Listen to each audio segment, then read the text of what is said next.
What's up guys, welcome back to another video. It's Alexi here. So in this video I want to talk about God and what marriage actually is. And my course in the description, truth, first link, donations and one-on-ones if you'd like to talk to me. But thank you for all. And thank you for the comments and nice motivational comments to continue as well. That's very nice. And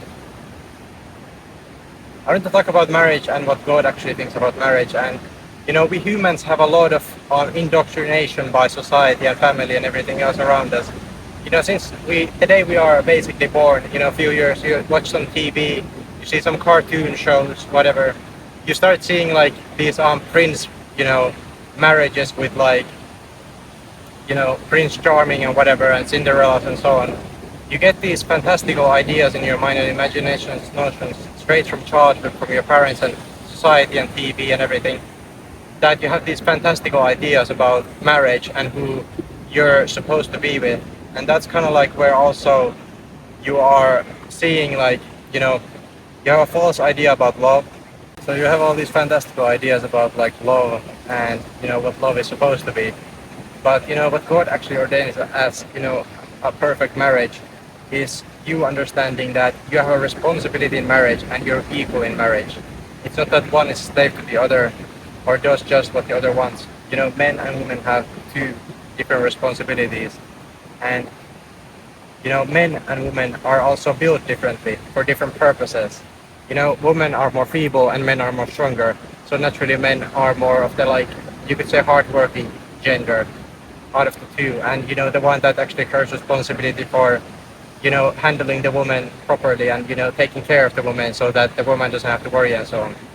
And women, on the other hand, are there to support the husband, in different ways in the family. Whether that is, how that actually plays out in your marriage is another thing, but like both have their own strengths and weaknesses and they complement each other and come together as partners to be in marriage. It's not about like also upkeeping some kind of fake marital happiness, like through like coveting the flesh and, whatever romantic dinners and, spending a lot of time together, in whatever variety of ways and like doing all this bullshit, basically, blatantly put, doing a lot of like useless stuff that doesn't actually pertain to the, things that God wants you to do, to be a creative being, do your duty. And this marriage is supposed to enhance also your life and your love for God, and it's not supposed to take away from your love for God. You need to understand that your love for God is always there and God is your true support. Your marriage is given and ordained by God. It's not something that's like, supposed to be a bad thing and take you away from God, and so that you can abandon and forget God, and then you think that your only support is, not God, but this partner, and once you lose that partner, you're going to lose your life and it's your destination. But God is your real destination. And that's what you actually need to understand about marriage. It's there to help you in your faith journey and your life if it happens for you. And you don't have to be in marriage. God doesn't force you. But it's important to understand that it's there for a purpose and to help you. It's not there to hinder you or take you away from your faith. And if your partner does take you away from faith, then you should probably, leave and be with God instead. A lot of people also are attached because of emotions in bad marriages and so on, which is very bad because due to this, people always get stuck in these bad situations in marriages. That's what God also tells us. And you just need to understand that, marriage is ordained by God. We have sexual desire as well. All these things in our body are there for a reason. That doesn't really mean like promiscuity and switching partners, but also the concept of one and only in your life is not true. And then you need to understand that if God ordained for your marriage to be broken at some point and then you find another person to marry, that's also God's ordination for you. And sometimes you do have people that can be ordained together, but they don't actually work out because one of them is like too, evil, basically, acting like a demon or a devil. So they break apart, and there's a lot of reasons for that. But yeah, I think this kind of like covers in a very simplistic way, not everything, but about what marriage actually is and that there's a lot of fantasy and like these happiness and love ideas that people have that they need to maintain supposedly for the marriage, but these don't actually have anything to do with marriage and responsibility in it, as well as like what it's actually about.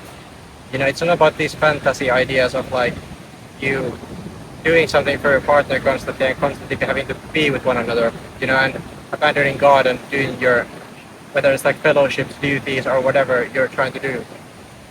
That's not what marriage actually is, you know?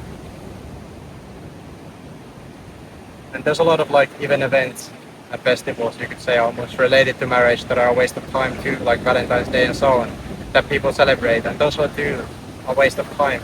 And the important part is like also marriage and these vows and everything people do, that's also important to let go of and not worry about, as well as like understanding that like you don't need to buy like a 10-carat diamond rings or even 0.3 or whatever to be happy. Like you could just buy a normal ring, I don't know, silver ring or gold ring.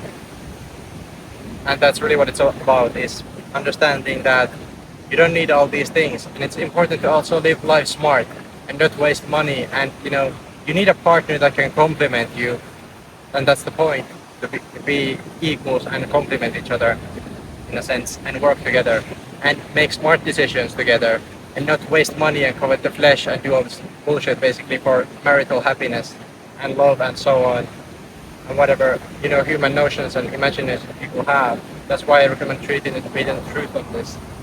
It is in Words Volume 6 if you'd like to know. But even in the Bible it says a lot about marriage, to be honest, and how God ordained it to be. But yeah, I think that's pretty much everything for the most part. It's not like everything about marriage, but everything I kind of wanted to say in a simplistic way.